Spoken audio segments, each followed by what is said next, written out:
We'll start talking about our material for today. So today we're going to go over really most of the class is going to be focused on this new data type, this new object known as an array. Arrays are really powerful, and it's going to be the first complex data type that we're really dealing with. The first one that seems more complicated than the others. So it'll probably be a little bit of a stumbling block, but also a great example for what future objects are going to look like that we build or that we use inside of Ruby. We've used very, very simple ones up until now. Arrays are a little more complicated. So what is an array? An array is really just an object. Everything that we've worked with in Ruby so far has been an object that contains a list of items in a specific order. Some of the properties of arrays are dynamically sized, so they don't have a set size. They're zero indexed, and they can be of mixed type. That's going to make more sense as we go over this sort of step through learning about arrays. So what does it mean? How do we create an array, and what does an array look like inside of Ruby? This is an example of creating some arrays. I don't know if it'll let me put all of that in there.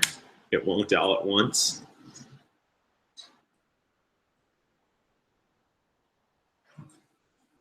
Oh, am I missing a comma in my?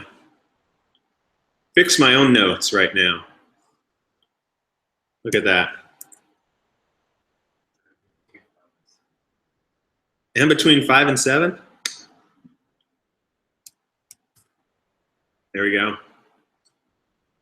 All right, now let me see if it lets me put all this in at once. I'm betting it still won't, but we'll find out. All right, it might have. Cool.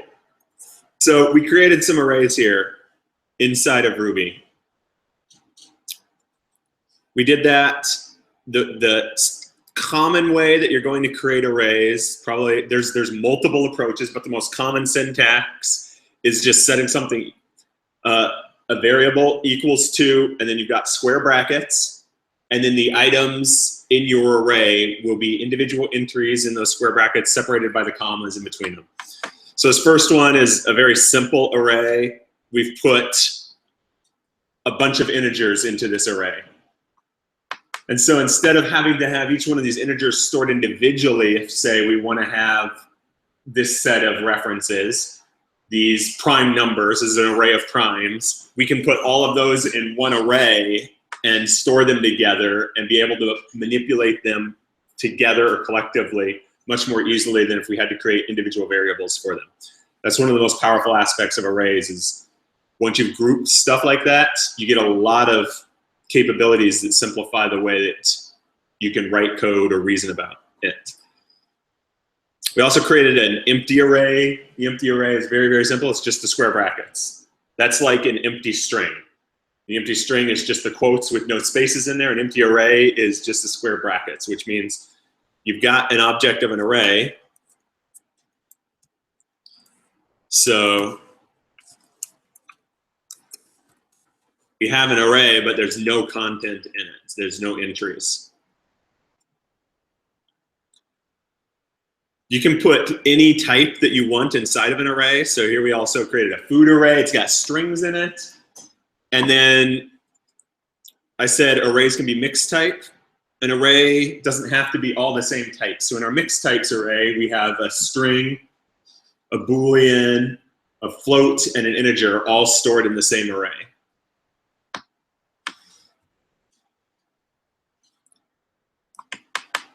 So if you want to think about arrays, and this is really spawning from arrays, we're going to deal with an oddity of arrays in terms of how we access things, but arrays are just in memory on the computer. I don't know how easy this is for everyone to see, but you can think of an array as a bunch of data all ordered together in a specific row. So if I had my primes array that I had there, we're putting specific values into each item in that array.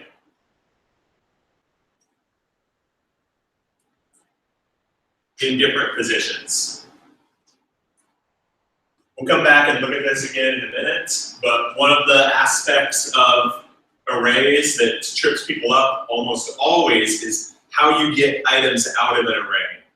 So once I've created an array, like these ones that we already created, how can I get an individual entry out of it to use it in my code somewhere? The syntax for that is very close to the syntax that we just used to create the array. So I have array A, which has these entries in it. I'll even make this code extra big. If we have A, then A at position 0 in that array will give me the value stored there. So the thing that trips a lot of people up here is that arrays start at 0 in terms of their index. Each position in that array, like I have on the board over there, is an individual index in the array, but the index of the first position isn't 1, it's 0. This doesn't really matter to a language like Ruby, to be honest. They could have chosen any approach that they wanted. This is sort of a artifact of languages that are closer to the hardware, that are closer to how your computer actually works. Because in C, which is a very low-level language, arrays map directly to locations in your memory. And that index value isn't telling you the position in the array, it's telling you how far off of the current location and where the array starts I need to go to read the value I care about. That's why you end up doing this weird 0 indexing, because if I want to read the first value and my array starts pointing to this memory location, the one that 2 is stored in, well, I don't need to move from there to read that first value. I just need to read it right now. But if instead I want to read that second value, I need to move down one place in memory and read the value out of there, which is why 1 is going to be the index for that second one. That's sort of an artifact of other programming languages, not that important to Ruby, but the important part is that it's 0 indexed. So whenever you're trying to retrieve a value out of an array, you don't start thinking 1, 2, 3, you count from 0. You're going to get caught with this when you're doing code. I'll definitely put some homework assignments in that I expect to trip people up right on the edge cases, because it's a very common thing to get tripped up on in terms of looking at length and other aspects of an array. So if we have, this is another reference that I put in the notes, which is showing the index of the arrays for a slightly different array.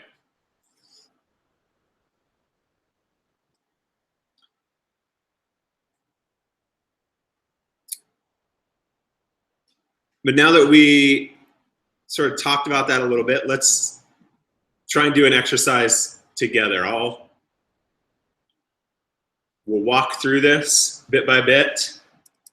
I'm going to change my array for A to be this value, and then shift my layout here.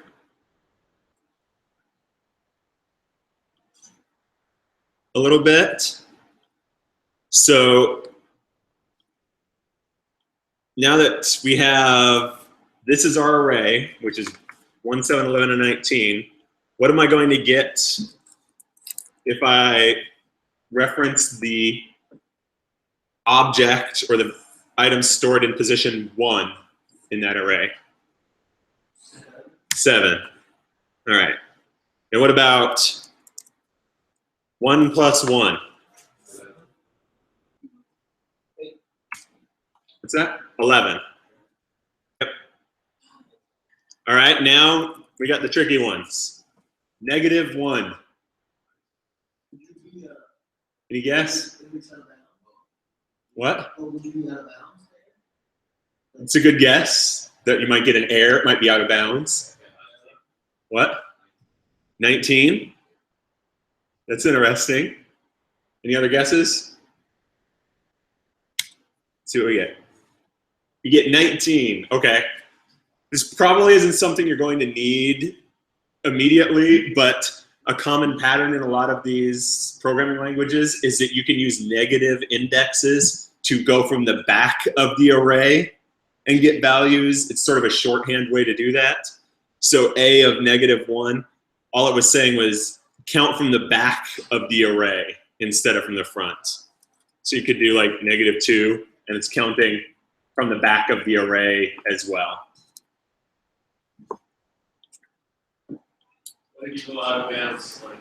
That's our next one. All right, A18. What do we think the value is going to be? What? Nil. I like that. Nothing. You get nothing. That's right. Because we tried to reference something that wasn't inside of our array only has 4 elements in it at positions 0, 1, 2, and 3. If we try and get an item at position 18, well, that doesn't exist. So Ruby is a very nice language here. Ruby tells you, no, there's nothing there. That's very friendly. There's a lot of other programming languages that may blow up on you if you try and reference something that's not in the array position. And this is actually, being able to do this or exploit this is one of the most common ways that people traditionally were able to exploit computer programs and create hacks or vulnerabilities, was by accessing memory that wasn't in, like you said, oh, I've got an array of 4 items, and then you try and access item 5. And if the program lets you do that, a lot of times you could exploit the computer with that plus a little bit of extra work.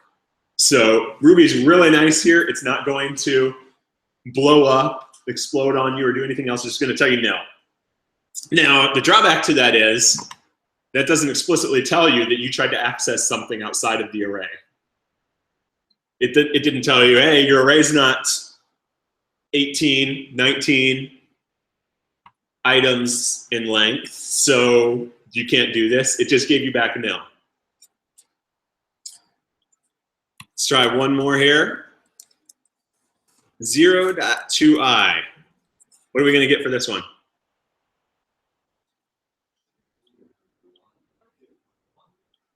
1. Yep. Because it converted this, again, breaking it down, right? Converted 2i, or 0, to an integer of 0, and then the array item at position 0 is 1. Great.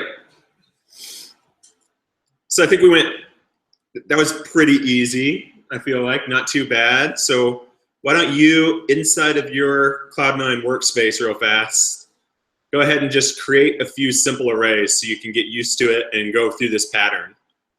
We've got some here for you to create. Just, you can do it inside of the IRB console. You don't have to create this as an individual program, but just try and create some. Create an array with 3 integers, create one with these 3 strings, Bob, Alice, and Charlie, and create an array with a couple Booleans and an integer. I'll give you guys a few minutes. We'll just see how that goes, and then we'll move on to our next step with arrays, because we're able to read some of the values out. We'll go into that in more detail. And then we'll start getting into some of the other aspects that arrays give you.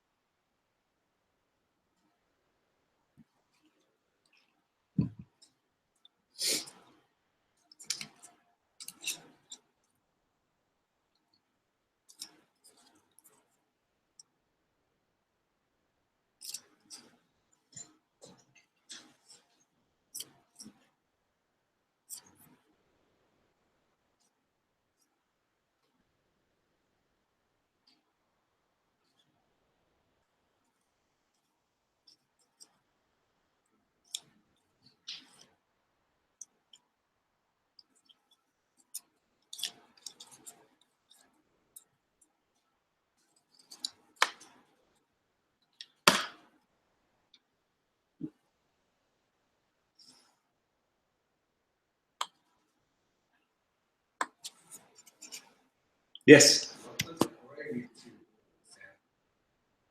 What's that? With 2 booleans and 1 integer? We can do that. So if we were to create one like that, we already had it, but we'll reassign it. A mixed type array. Let's create an array and let's put one with 42 in there, true and false. So I created an array and it has this mixed set of types inside of it. It's not just an integer values or just Boolean values, but some of the values are Boolean and some are integer. So if I did now mixed type of position 0, and I got the class for it, this is something that you don't necessarily need to understand completely yet, but it tells me it's a fixed num, which is the way that Ruby calls integers. And if instead I get the item at position 1, which happens to be true, tells me, oh, that's true class. So that's a true class object. That's not an integer object. And I can put all of those in the same array without any problems. Is that clear? I don't know how common of a pattern that is. It's something that most programming languages don't support because it's just not a very common pattern where you're putting different types into the same array. It would make it very hard to work with the data in there because you can't make assumptions about anything. Like, oh, this is all the same type of thing. So you're saying it's not very common as far as you're aware? I think it's a little bit. Yeah. It's probably not, yeah, it's probably not idiomatic would be the term. Don't do this by default. But it's definitely not. Yep. Anybody have any problems with this? We good? All right. So let's move on.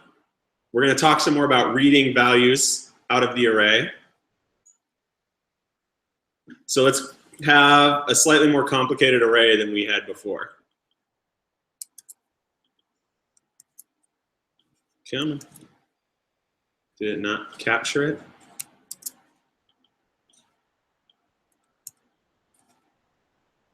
I don't know why it's not letting me do that.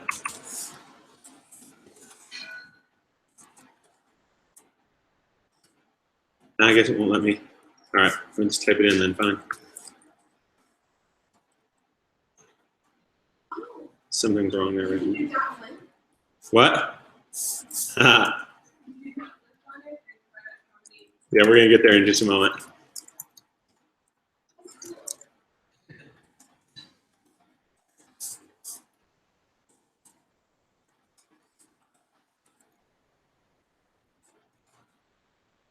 Okay. So now we've got a slightly more complex array.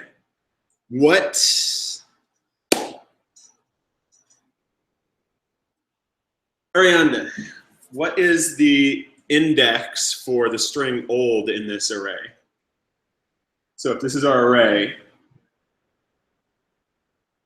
what is how can I get the string old out from it? What index am I going to put in here?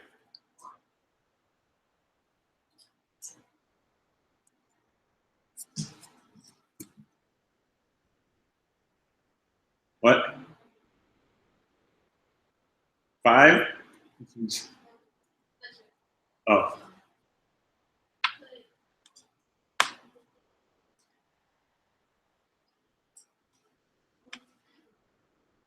What?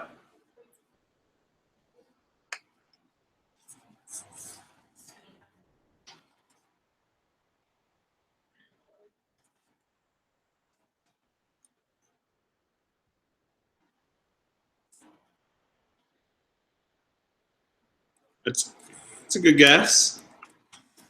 Yeah, what you would do is look at this. So if I'm looking at this list here, sorry, this array, what position is old in?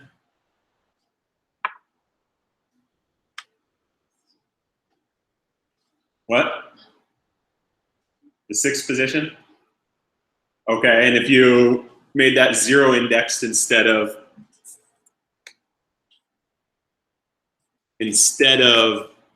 one indexed, we would convert that to 5, right? Because if we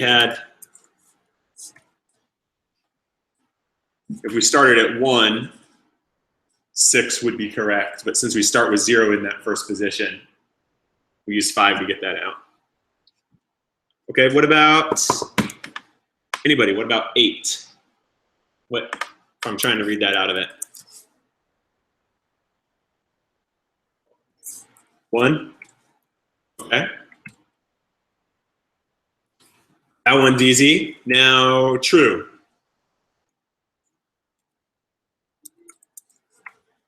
Here, I'll put the array back up. What? -3? Ooh, I like that. I like the flexible thinking there, right? You could have counted from the front, but it was easier for you to count from the back because it's a lot closer, so you didn't have to go all the way. Yes. So you find the old in Can I find old Yeah. in it? We'll do that in a minute. Yeah. We'll go ahead. In fact, we'll use this same array. We'll just revisit this, and we'll do that as an example. I want to see something here. There's too many. I'm not going to be able to look through them real fast. Is that my method that finds the value? I'm expecting that it won't be there. Probably not. That's what I was like. That would be pretty crazy. Yeah. So we'll build a program that does that in a moment. Okay, so now let's just skip over these next two. You guys are doing great. Let's ask a trickier one. Nil. What position should I do for nil in the array? Yes. -1. All right. What's that? 1? Ah, yes, there are. Yes. So what else? Where else could I? 4?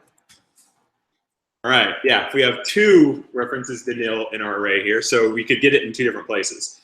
So that's another thing that can happen in arrays and not just for nil. We could have an array. There's nothing that says that the values have to be unique.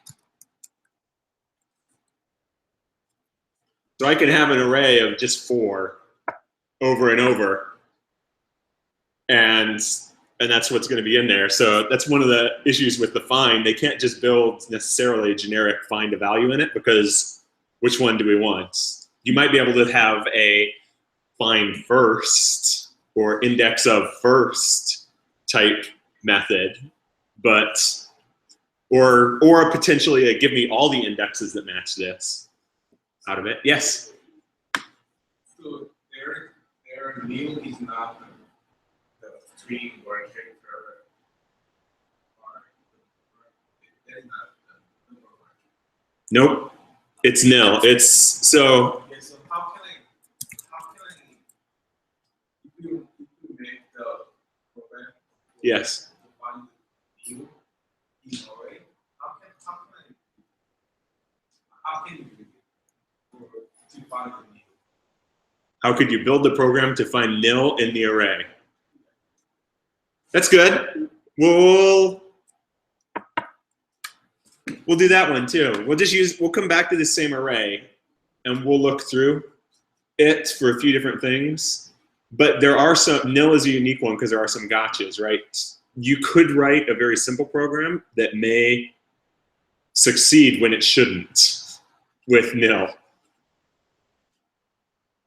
You know, depending on the way that you wrote it, you could write one that would work with, that would say it found nil, but wasn't actually finding nil inside of your array. Is it possible, like, array 0, 2, like,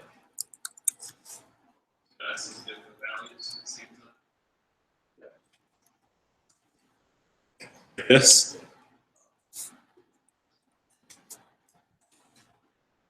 So we're gonna come back. We're gonna hit this in a little while, and we're gonna talk about that. But this is a range. We're gonna get to ranges at the end of the class today, and that's how you can get multiple things out or grab something like that in Ruby. What do you use? Those they have videos and arrays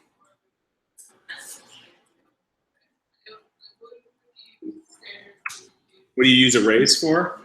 Use them for tons of stuff, like tons of stuff. Imagine, let's give real world examples so that you can think about what you would do, right?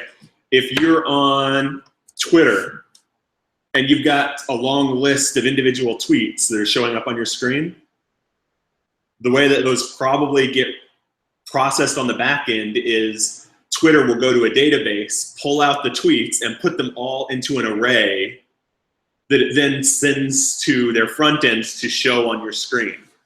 So it puts them into an array and then renders them onto your page from an array. But I would say it's like categorizing. Like collecting them into Think of it as a bag of candy, right? Like you want to have candy, you want to take it somewhere. You need to put that candy somewhere. So in this case, they arrange the bag. You put candy in the bag, and then you figure out how to get the candy out some way. That's your logic. But you still need something to contain It's, that data. It's- So that's what the array does. yes. What? Can you have, I can't catch what you're trying to ask me. Can I do a command inside of an array? Like what? Like a, let's, You like a line of code inside of it. so you mean like this?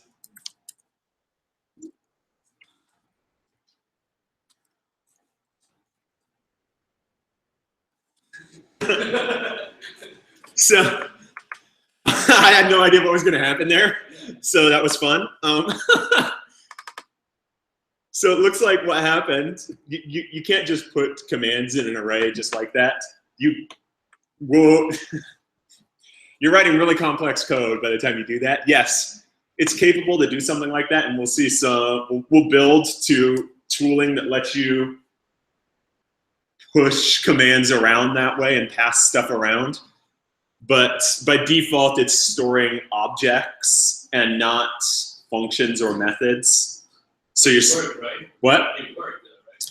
So what happened, it looks like, is I typed the gets and I had puts. Yeah. I have nothing after puts. So I had this silly array, but it's not happy here. See, it just got mad at me. No, you just spelled it. Oh, did I? Yeah, it's spelled Okay. So it looks like what happened was it paused for the get string.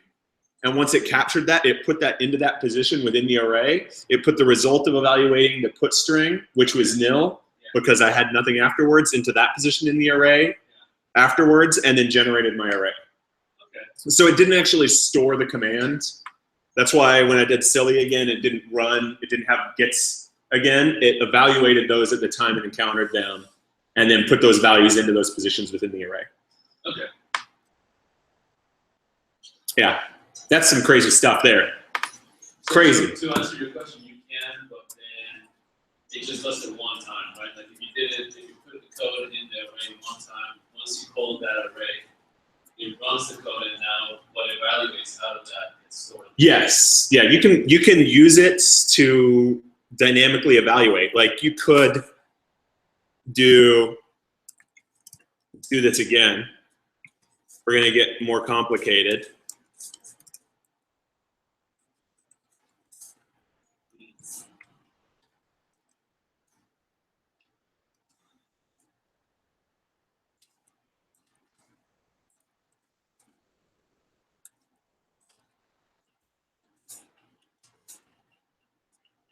All right, this may yell at me. Let's see. Maybe parentheses for true or false. Yeah.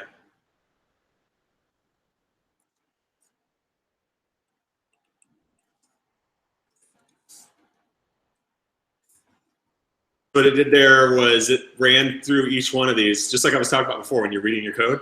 It broke these down, evaluated them, and then put the result of evaluating that into that position in the array.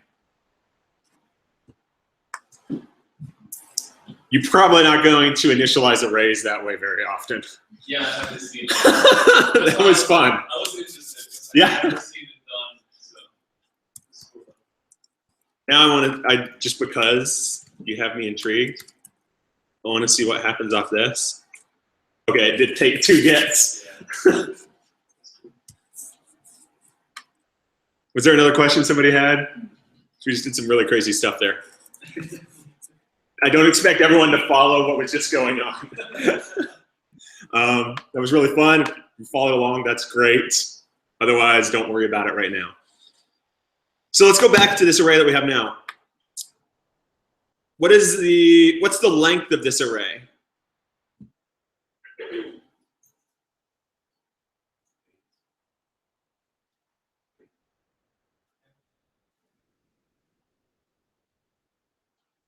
What? All right. We'll go over this again more, but yeah, it's 10. And this is where you're going to get hung up.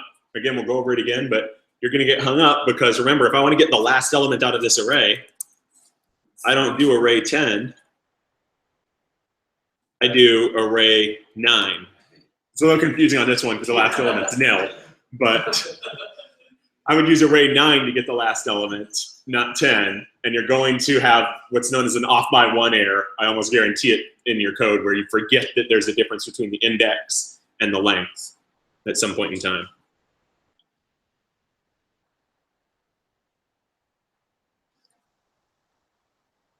So here's another group of arrays. Oh, I thought I brought those up into this. Let's put these into our code. We've got our arrays A, B, C, and D. Let's clear this. And now, given that, what should C1 give me as a result? This is going to be a little rote, but this is something just takes a while to get into you. Okay. About B3.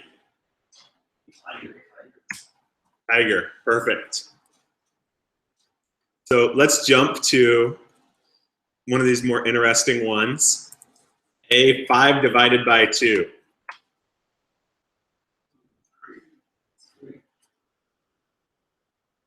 What? 3. It's confusing because it gives me the value 3 that it read from A2 as a result of evaluating it, right?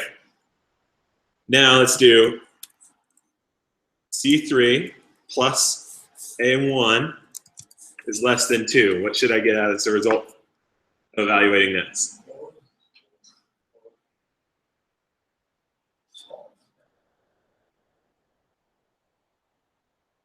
False? Anyone think it's true? All right. What's that?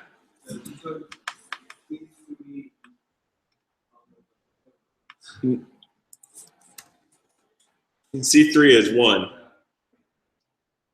And then A of 1 is 2. So, yeah. All right, one more of these. C10 or E0. What? True?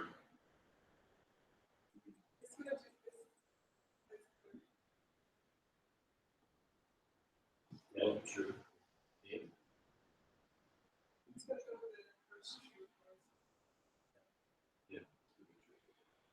We're unsure. We're unsure. We felt good about true initially. It's true.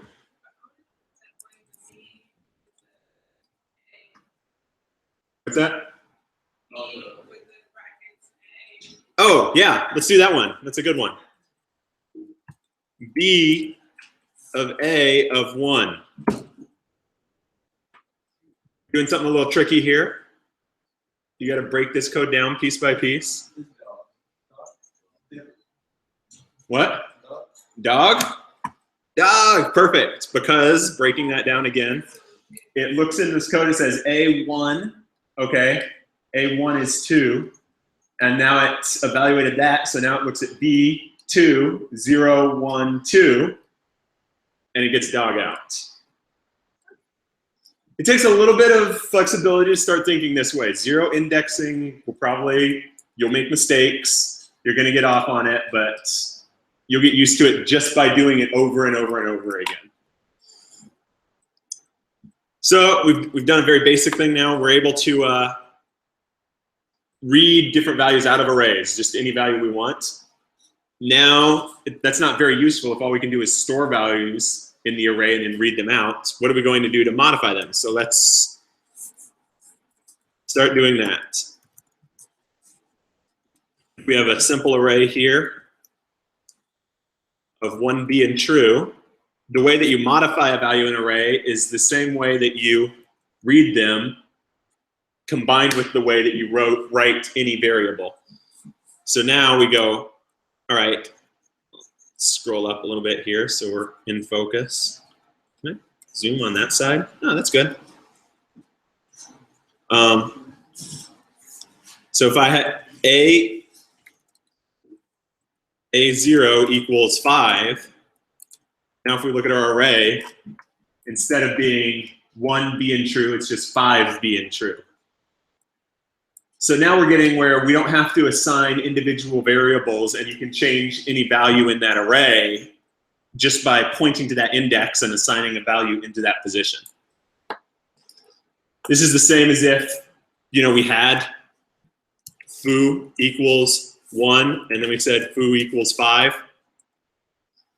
And if we went over to the board again, what's going on with this is it's looking for this index and it says, oh, I had 3. My array A points to this. And I want to change what A1 is, so I'll just get a reference to that and change the value in that position so that we'll say 700. So that now it'll be that value. So the array is still pointing to the same area, and you just change the value in one given position within that, for that array.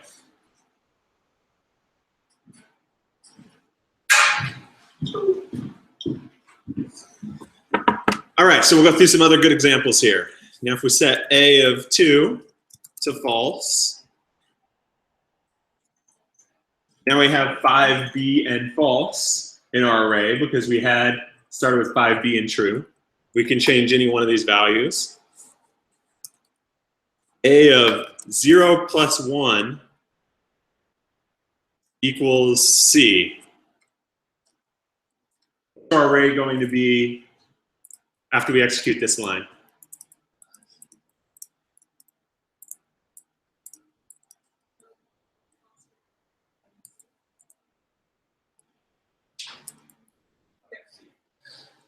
Five C false. I heard a couple people say that. Yep. Because all this was doing. Yes. So this is a mixed array, right? You have an integer, you have a string, and you have a boolean. Yes. And right now, what I'm seeing you do is just changing an integer for an integer, a string for a string, and a boolean for a boolean. Can you change? Yes, you can. It doesn't lock in the type for a given position in that array. You can make it whatever you want it to be. So you can switch it, the type around for any given position. It does not matter. What's that? Yes. All right. So, well, A3 equals, let me show A again up here. Now if I do A3 equals 10, this is a good question. What's our array going to look like after we run this line? 5C false 10. Okay, any other guesses? What? Error. Let's check it. Sure enough, we get 5C false 10. So what happened was we had an array that had these values in these 3 positions. We said assign a value in position 3 in that array. And it went ahead and did that, even though the array was not that large before. So Ruby's dynamic in this respect. It'll let you grow arrays dynamically just by assigning things. We'll see a couple other ways to put new values into an array in just a minute. A lot of other languages are not dynamic. They're locked down, and if you tried to set a value in a position that wasn't part of the array, the language is going to error out or blow up or cause another problem. Yes? Safe. What? How safe is that? It allows you to just grow the array. Well, we're going to see something interesting in just a moment. So let's do A at position 5 equals 66. Now, what do you think our array is going to look like after we run this line? What? No, you're not. You're still, like, you got 4 now. Oh, no, never mind. So everybody- Off by 1. Yeah. What? We're skipping a number. So it wouldn't work. It's hot. So- Yeah. What? So, A equals So what do we think our array is going to look like afterwards? 5C and A Nil 66? What? Blank? All right. Think we'll get an error of some kind? Any other guesses? This is good. Let's see what happened. No, that's just showing us the result. Sure enough, what it did was it just grew our array and put nil in any position that didn't have something before, because there's nothing there, right? You didn't give it a value, there's nothing. So if we had a different array, let's create a very, very simple one, an empty array, and then let's assign to position 12 in it.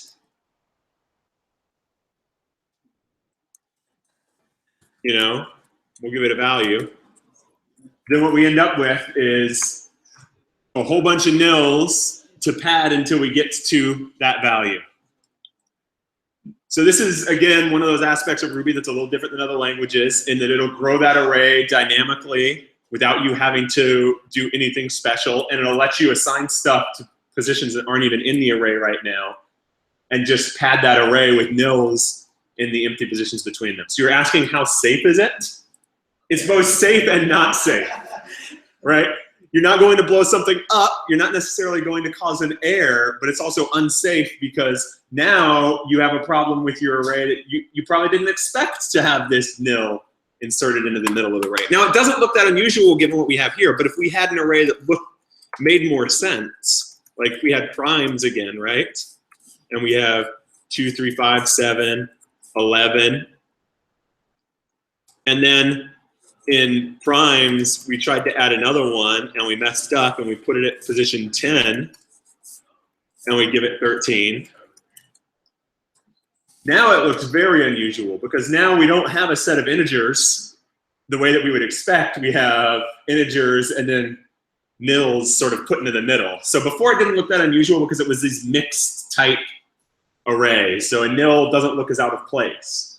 But when you're working with more typical arrays where it's all one type, it's going to look very unusual when nils show up in the middle there. So it is a somewhat dangerous thing. It's going to change sort of what you expect from your array and probably produce an error somewhere if you're not properly checking to see, you know, if the array has the correct values or what's going on. But it's also just very dynamic and flexible given what it allows you to do. So let's go through couple more of these here for our array. Now if we did array at position 1 equals nil, that's an easy one. We've already done stuff like that. We just added nil into it. What about if we run this last line? A at 2 equals 3 is less than 7 and 8 is less than 3. What's our array going to look like after we run this line?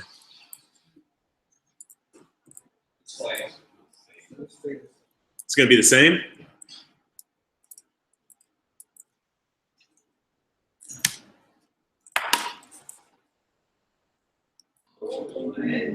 Oh, what? It automatically compares them. What do you mean? Like, so like it was false, and it was already false. So like it just did the opposite. Did it just do the opposite? No, because we didn't put a not in there for it to do the opposite. Well, that was a poor choice Pull up the choice of word. What? equal the array. Yeah, Do the opposite. Like it's really weird. it compared them. False and false. It's true.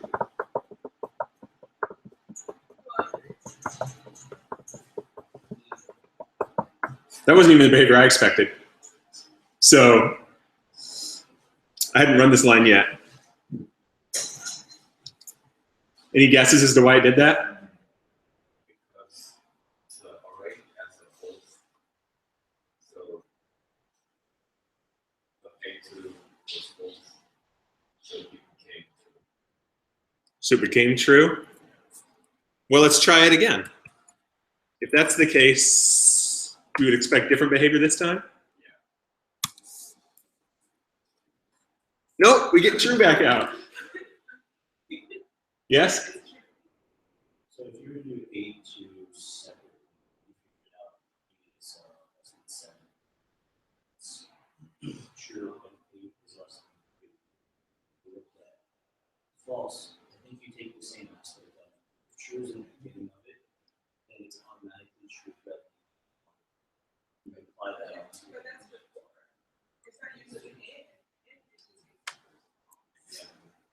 I'm gonna try one more thing to see. Yeah, I'm pretty sure that's the case.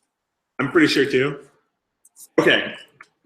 So you notice this looks like pretty much the same thing, except I use the ampersands for my and instead of the word and now I get false in the position. So it's the word. It's the order of operation is what was going on. The word and is a very low priority operation, the lowest of the priorities, versus the ampersands actually have a higher order of operation. And assignment is a higher order of operation than the word and. So what it did was it evaluated the first half of this. It said, this is true. And it'll be true that the whole thing. And, no, it evaluated, so it also evaluated the other half of this and said, this is false. But looking at this whole thing now, it said, oh, and, well, that's not my next operation I need to perform. The next one I need to perform is assignment, because this has a higher order of precedence. So assign A at position 2 equal to true. And now that I've done that, now the next step is true and false is false, which is why you see false printed out, but you actually store true into your array. That's order of operation there. It's tricky, but that's what was going on, is the and was a lower order of operation than assignment. Yes? So after figuring out what is true and what is false in the order of operation, it takes the outcome of the left-hand side, which is 3, is sort of tagged in the array, but the correct outcome when you enter it in is going to be false because it's evaluating.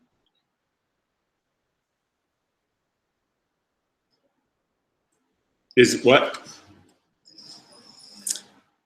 Yes, so what's going on, again, we're familiar with order of operation from our math classes, where, you multiply before you add, and you divide.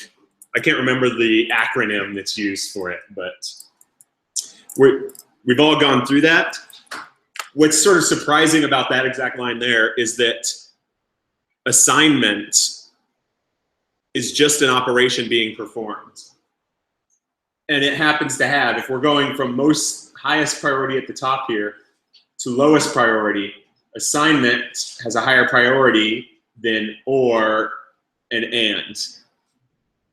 But it doesn't have a higher priority than or and ands written this way.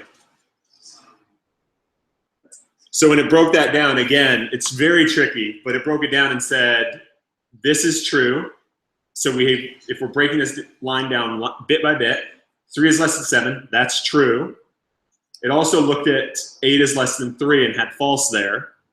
So now you could see this as reading A at 2 equals true and false, right? If we're writing this line bit by bit, except now this assignment has a higher priority than an and. So what it'll do is it'll assign A at 2 equals true. And the result of that is true. So now that we've broken the line down, now that line to Ruby looks like true and false.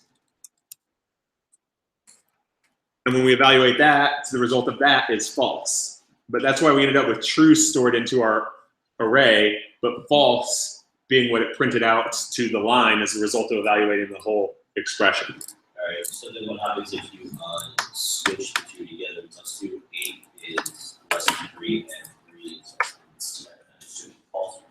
Right? Yep. It's, Yeah, so it's taking like that one portion of it and then putting it inside the array, but the other portion will be false. So you correct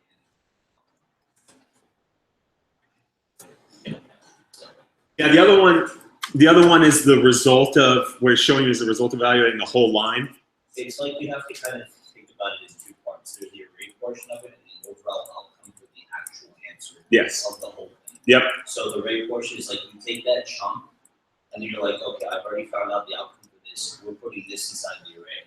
And then now now the person that wants to find out the overall outcome of the string, let's put the actual answer for this. Yep. Right there. Yes. Yeah. That only happens with the word and. Yeah. Yeah, but so it's like I like to think about this like in a hierarchy of a list. So the ampersands are always going to be higher than the and part, right? All right. So it was a very, very tricky one.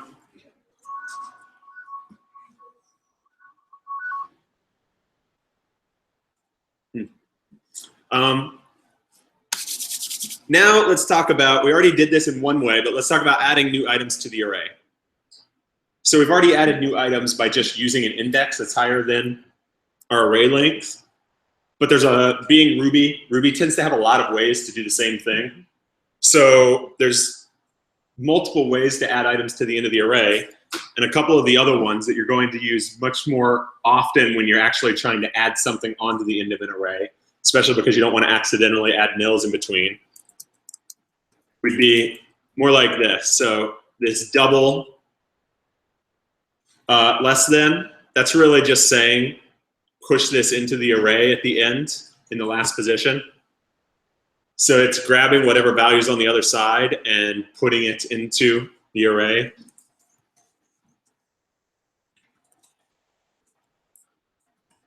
And then giving you back the array as a whole as the result with the new item in there.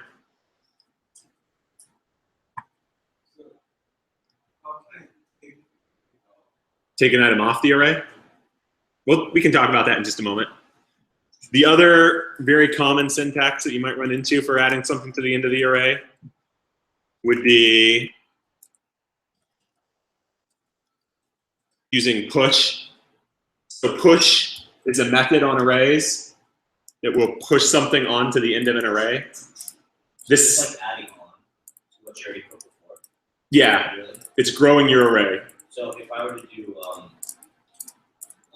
A with the 2 back arrows, and then another A with the 2 back arrows, another string, it would give me the full list of arrays, but it would say hello world this time. Instead, it would be another string. Hello world.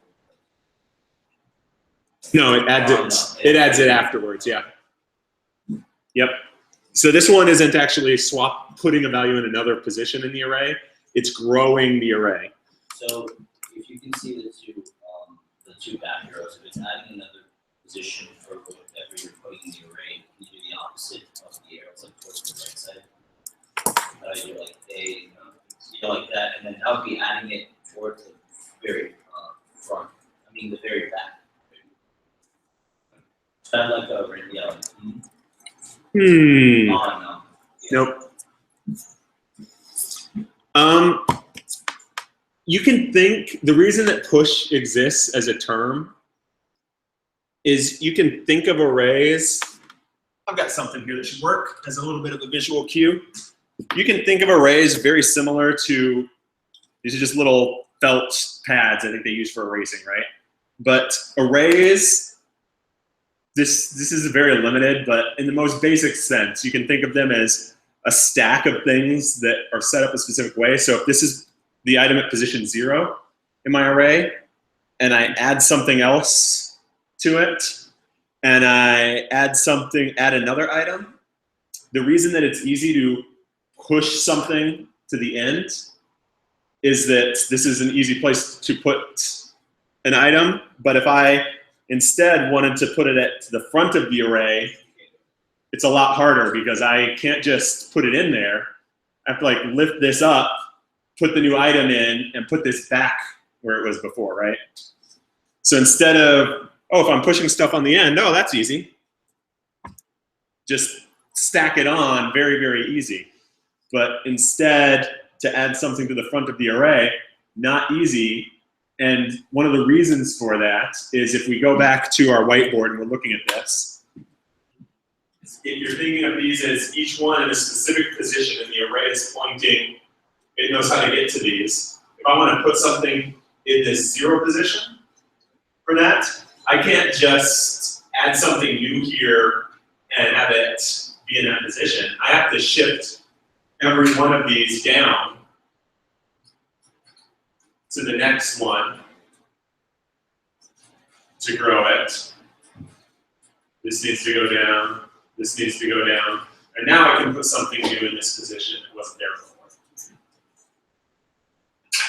So it's easier to go in the order that it's supposed to go in by adding previously on than it is just putting in. It's easier to add to the end here because if I were to add a new item to the end, what's the next one? 17, I think, right? So if I'm going to add a new item to the end, I don't have to move any of the other positions of these items in the array. I can just tack it on. In Ruby or a lot of other, again, modern languages, this is more of an artifact of the way that it existed. But if you're talking actual memory locations like C, it was very hard to put something on the front, which is why you have this capability to add stuff to the end very easily. But putting it on the front, you have to, there's a few different ways you can do it, but none of them are as simple as just tacking another item onto the end of the array. Yeah. It would be unshift. What? Unshift, and you're done. Yeah. Yeah. But to tell you the truth, I'll bet you under the covers, it's less efficient than adding them to the end. Oh yeah, for sure. Because I'll bet you it's doing the same thing. It's having to actually copy the array every time. Yeah. Whereas I'll bet you when you push onto the end, it's able to just add a new memory reference. Yeah, when you add something to the front, you have to reallocate every single memory after, right? Yes. Right. So we had the question a minute ago of how do I get an item off the end of the array? You mean, do I want to just read it, or am I trying to pull it off and make the array smaller? Pull it off. So, oops. One way to do that is pop. These two terms go together, so you can, that's why I showed push here, although the arrow signs is pretty common syntax in Ruby. A lot of other languages you can think of push and pop. So I'm just popping something off the top of the array and getting rid of it, and it's getting that value back. So if I wanted to store those values, I can store them at the same time I do that as an operation. So I can do value equals a.pop. And a.pop returns that last element from the array and changes the array so it's not on there anymore. And now value is what I got back from it. So I can read those items, pop them off, and shrink my array the same way from the end if I want to. Can you only take from the end, or can you take from elsewhere in the array?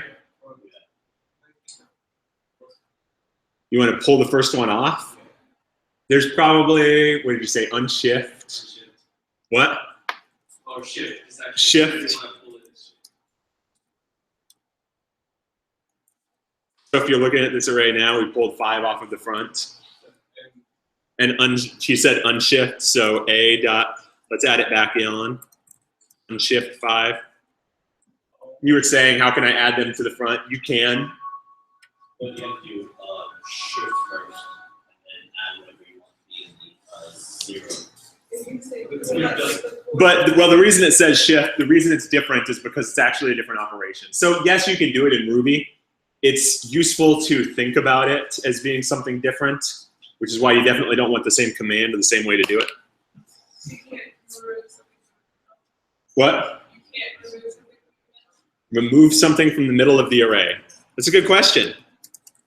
Again, there's going to be too many here for me to find, but I would have to check real fast, but I guarantee you there's a capability to do that. It's probably What is fetch? fetch.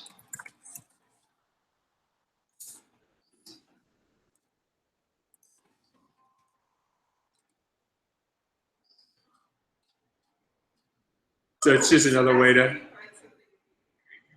what? Oh, no. It's just another way to read an item out. Yes, it's the same as A with brackets. Yeah. Yeah. It's just reading an item out. Because I get excited for thinking, definitely of like, typing in just the name of the item. If you want to find it. Oh, like a search engine? Oh, because you want to be able to search an item out of it. Yeah, we're going to do that in just a moment, I think. We'll see.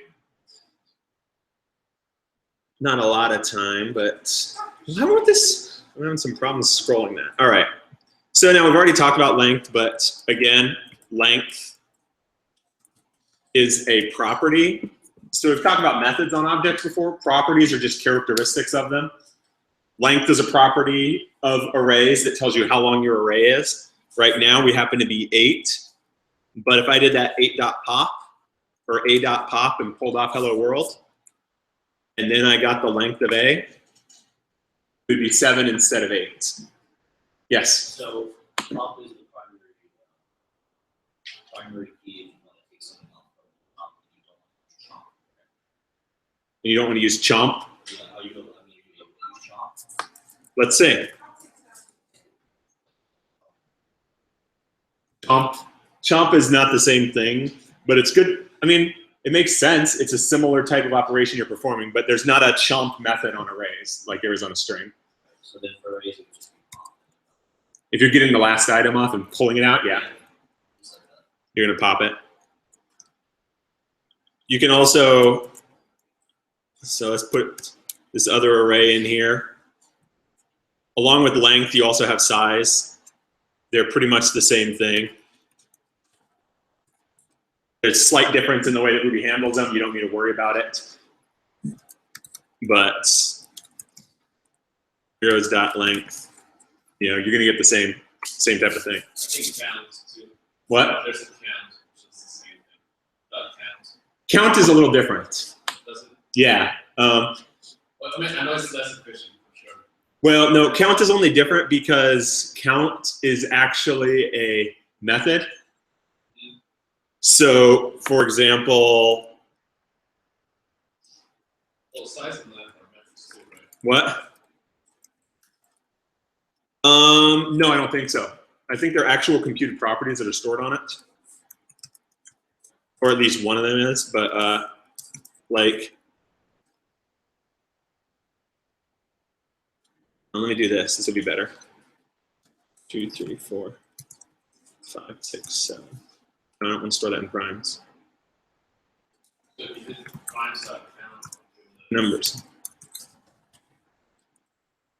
Ah, Okay. all right. If I did, I could do primes.count. I'm going to get back a value of what I had in there, which is fine. But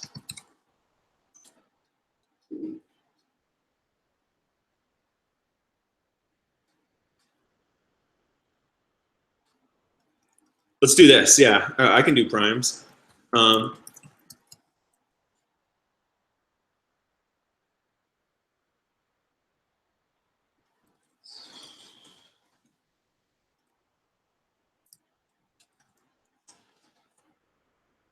Hold on. Gotta scroll down a moment to get my syntax correct here. I think this is what I need.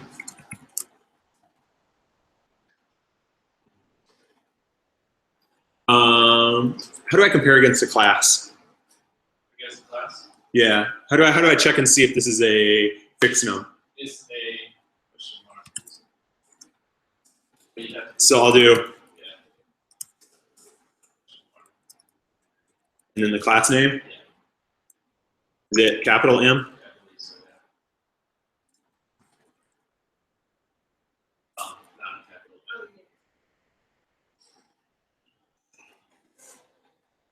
That's again.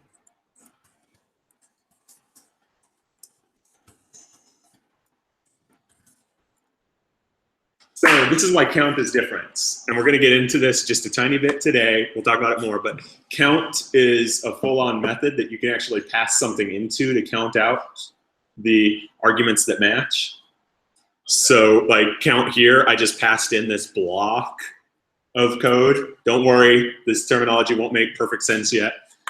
And instead of getting back 13, I got back 6 because there were all those nil fillers in prime and none of those matched. Okay. That's why count behaves a little differently, but it's I got you. at a most basic level, unless you pass something into it, yeah, it Okay. looks and feels the same.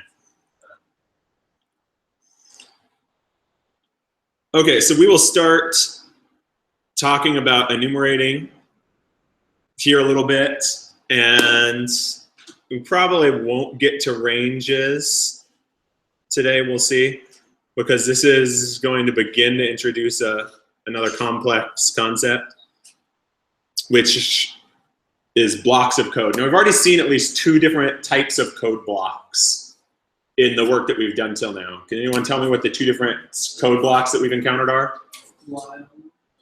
While blocks and if blocks, yep. And we didn't necessarily use this exact same syntax for them, but you can use do in those blocks as well. I just left it off because I'm lazy. But let me fix this primes one so that it actually has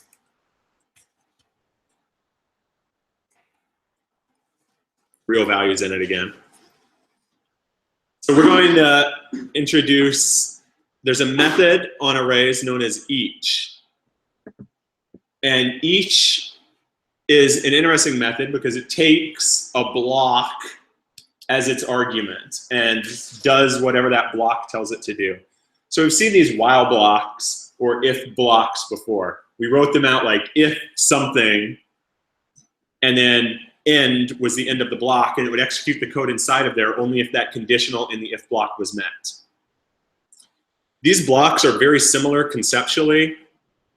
They just are used slightly differently. So you can think of them as being very similar to that same block of code. A block of code being something that you sort of contain and can execute again and again. So now that I have this primes, I can do primes.each do. Do is the standard way that you start a block of code is with do. You're saying do, here's my block of code that I want. And then in this case, let's say prime. So we'll go over this in more detail later. You don't need to know everything about it. Let's put prime and end. And we see what happened when we did that was we went ahead and printed out each one of those items from this primes array one at a time, bit by bit. So what happened here is an array has an each method. That each method takes a block. We'll talk a lot more about blocks next class. And for each item in that array, it runs that block. So if we're trying to read this out in plain English, it says for each prime in primes, prime in primes, so it takes each entry and makes it this parameter in the pipes, in between these pipes. Each prime in primes do this, put the string of that prime. This is the first time we've gotten to sort of being able to reuse a piece of code other than in a while loop. So this is going to be a central concept to this whole class, the ability to encapsulate code, to group it together and reuse that code in different ways. In this case, it's reusing this little puts element. But we can also instead do this other one. So this is a good example. I'll use it straight up.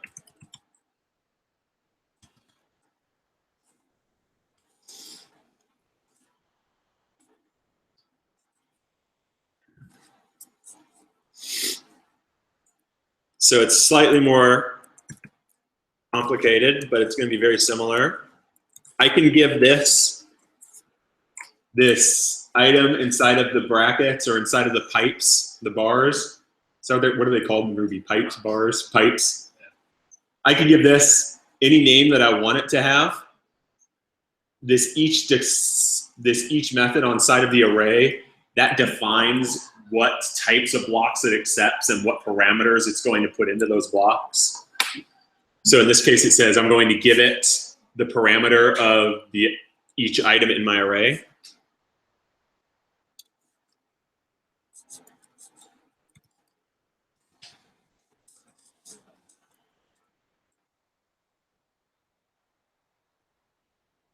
So now I have this if block.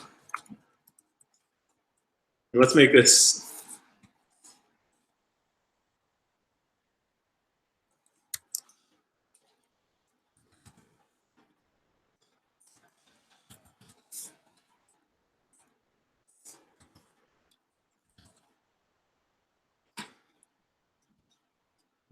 so it's a little low on the screen, but you can see going through this, it ran through this block. Now this isn't as easy to read as it is over here, so look over at the example over here if you're trying to read it. And it passed in the element. So it passed in 1 for this element. If 1 modulus 2 equals 0, it doesn't, it's 1. Then we're going to print out that it's even. So this was just a simple way to print out the even numbers in my array that I had here.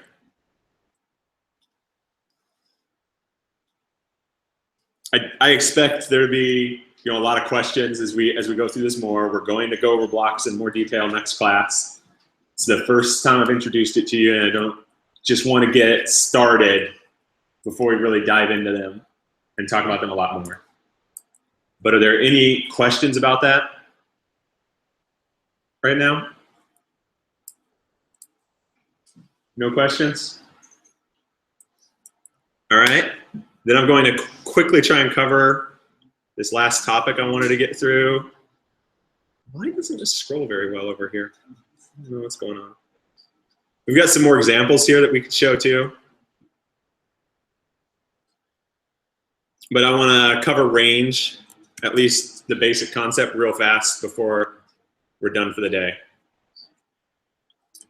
So range is another type in Ruby, like arrays, like Booleans, except range is a little unique and weird. Range is a little bit like a shortcut to get a set of values. So for example, before, if I wanted to create an array that had the numbers from 1 to 9, like I just had, I had to create that array and type those numbers in. Well, instead, I can do a shorthand for that, and I can just use a range. So if I create a range of 1 to 9, and that's an actual range object, it's sort of weird, I can convert that into an array by doing range.toA, to array, and now I got an array out of that range.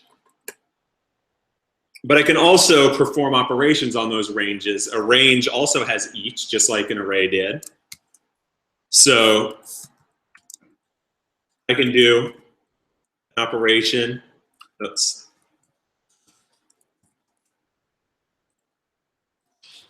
Just like we did on the array.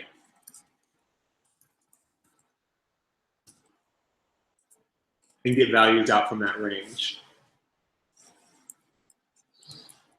Really, ranges are just a very, very nice shorthand object that Ruby has. Not all programming languages have this concept, but they let you do a lot of stuff much more quickly than you could otherwise. Ranges are also confusing and can do some really crazy stuff with. You'll see a lot of people do,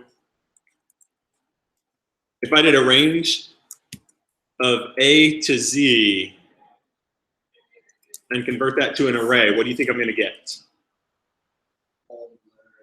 25 letters. 25 letters of the alphabet? 26, yep. So you can even do it with strings.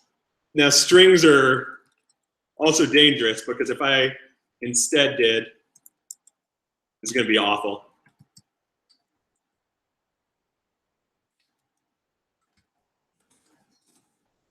To A, I don't even know if this will work. There we go. What do you think I'm going to get out of that?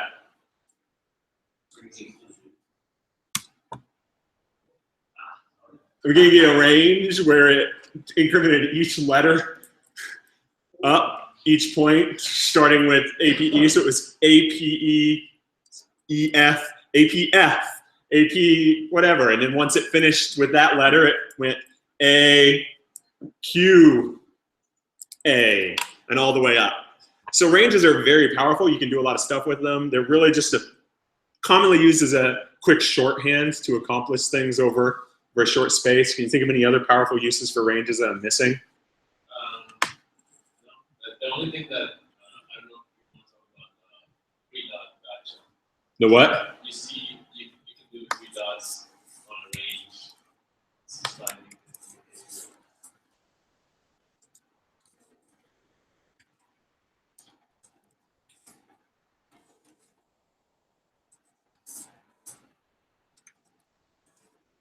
There's two different types of ranges you can have. And if you notice the difference, if you use 3 dots, it doesn't include the upper bound of your range, is essentially what happens there. If you use 2 dots, it includes the upper bound of it in that range. If we went back and did that other one I just did again, and I didn't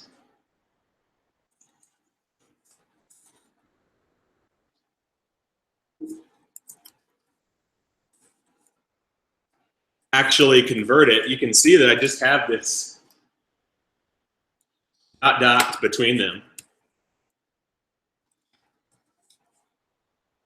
I was interested, I didn't know.